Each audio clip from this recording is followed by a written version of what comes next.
Chapter 317, I've got this unlocked, just dropped. I'm not even gonna waste any time, we're just gonna get straight into it. With 2 back-to-back goals, the young Japanese team is in the lead. With 10 minutes left in the first half, can Nigeria make a counterattack? Or will Japan pull further ahead? The crowd is cheering, the clock is ticking, the ball is still black. I don't know how that works. Time to battle it out for the last 10 minutes of the first half. Onazi starts with the ball, passes to Kuso, and obviously Kuso's, he's at a monologue. After all this, it's quite clear to me. Without a doubt, Blue Lock is the strongest team we've ever faced. And the source of that strength lies in the 3 guys along the field's center line. Yoichi Asagi. Yeah, that's the main character. He's put in some crazy work. Oliver Aiku. He's the team captain, obviously he's putting in work. And Tabata Kurasu.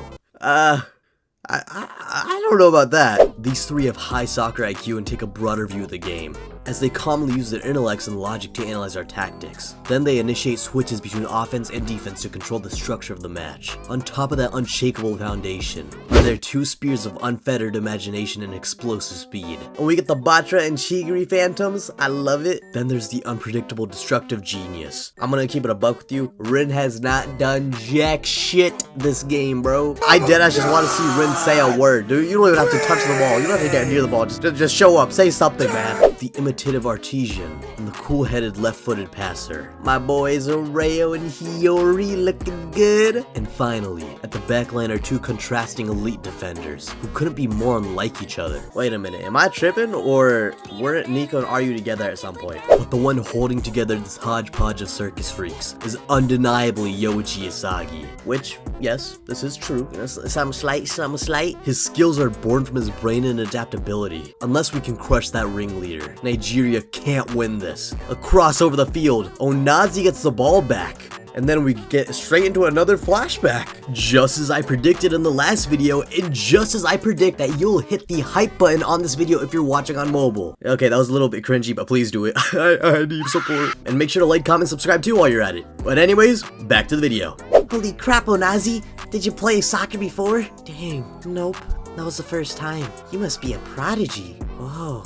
If we have Onazi, do you think we can go pro? And we're cutting back and forth between the present and the past, as we see Onazi get a touch on the ball. Dream bigger. We can win the World Cup. Look at Mello. Mello's pretty cute, bro. He got the little thing on his cheeks, bro. He's pretty cute. Now maybe we can turn this life around and get rich. Aw, look at Oboboina. Yeah, you could tell his ass, he developed insomnia, because what the fuck are those eye bags, bro? you're a world-class athlete. Get some sleep, bro. Obviously, Obo. Then we can buy anything and go anywhere. Like tasty food or pretty girls. I want to have a huge house. Come on, guys. It's not that simple. Just going pro is crazy hard. Huh? But we've got you, Onazi. Yeah, you're here, Onazi. Huh? That's right, it's fine. You're here. I feel like I can dream now. I'm sure you've been chosen by fate. You're our shining hope. I'm here.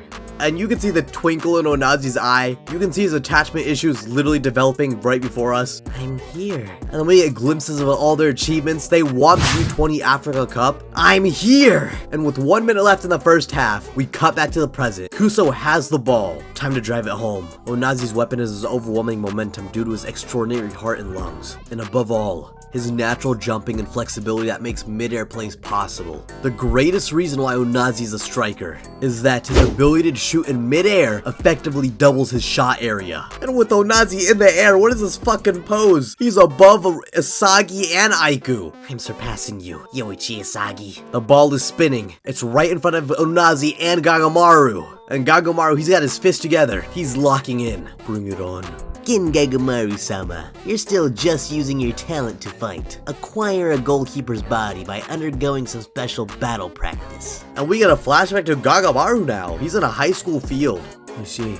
Baseballs, they're faster and smaller than soccer balls, so this will hone my reaction speed. I feel like my eyes and body are working 1.5 times faster. Once I grab it, I return to the middle. And the baseballs are being launched. Obviously, they're developed by the Mikage Corporation because fucking everything is. Not just my head. Learn it with my body. And goddamn, Gagamaru, he's putting in work in this flashback. Look at him, how is he catching that shit? But I guess we're about to find out because we can go into a double spread that looks crazy. Kuso shouting, "Go! Shining hope!" And Asagi used to no chance. I don't even think Asagi computed what the fuck just happened. Onazi's smiling, but Gagamaru, yeah, he's locked in. Oh, nice shot. Its trajectory is tilting upwards. Oh, but my body's moving on its own. Actually, the ball's moving slower than the baseballs. This puny shot can't slip past me. And goddamn, this double spread. I love the way Kenichiro panels because it's almost like two separate pages, but just the overlapping action. Or should I say the overlapping onazi. It just looks so cool. And with Gagamaru's eyes wide and open, we go into another double spread as Gagamaru proclaims, I am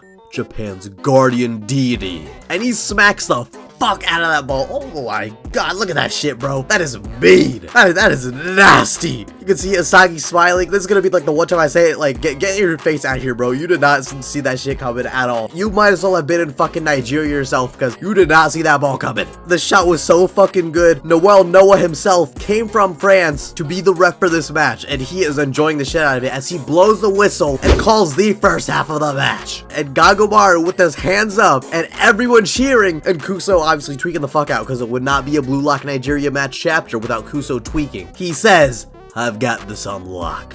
And the first half is over. Japan beating Nigeria 2-0. And that is chapter 317. I've got this on lock. Man, what a cool action-packed chapter. It's just so nice. Getting my GOAT Gagamaru out of the way. Did anyone really doubt him? I was thinking last chapter that Gagamaru might actually be fucking dead at this point because the Nigerian team is so ass. I don't even think they've had any opportunity before this to get a clean shot off with Gagamaru blocking it. But now that they did, with Onazi having the power of flashbacks on his side and still not being able to do shit with it, yeah, I never doubted Gagamaru. You were always the GOAT of Blue Lock. I don't think anyone will contest that. But I will say, this save right here, it's kind of given me the first half of U20 vibes, you know? We had U20 pull up on Gagamaru, get a sick shot off, and thinking, hey, before the first half, they might get a point in, only for Gagamaru to block it. It's very reminiscent of that first half in U20, which has me equally hyped and worried, because U20 really did pop off on the second half. That's where shit got crazy hype. So I'm thinking, hey, maybe the second half of this match can get just as good. But I'm also really worried, because it was the second half of the U20 match where the U20 team really locked in, and maybe this is where Team Nigeria starts to lock in. Do I think Team Nigeria is gonna win this? Fuck no, hell no. But I think it is gonna be crazy to see them get some wild development, hopefully. This chapter just gave me chills, man, like actual chills. Like I'm being reminded of Prime Blue Lock. That is how good this match is right now. But going back to the flashbacks, it is just like, and I mean just like I said, we are getting more exposure on their backstory because like I said in the last video, what we got was a nice start, but I wanted more and we're getting more. And really the big thing that matters here is Kuso basically feeding into Onazi's delusions that he's here. He's their shining hope. He can do it on their own. He can single-handedly bring them to the world-class stage and win. And we can very clearly see that this is a mindset that has been fed to him constantly by his team. So he's going to need to snap the fuck out of it at some point, preferably at halftime. And just like U20, I'm kind of hoping he has an Aiku type realization where he's like, yeah, we're kind of weak. We gotta change our ways. We gotta lock the fuck in. I don't think they can steal Shido again this time, but they gotta do something. But finally, the only thing left to talk about is, you know, Kuso tweaking out and recalling pretty much the entire Blue Lock team aside from Gagamaru, because up until this point, they never fought Gagamaru, so they didn't know he was a problem. but yes, he is a problem. He mentions that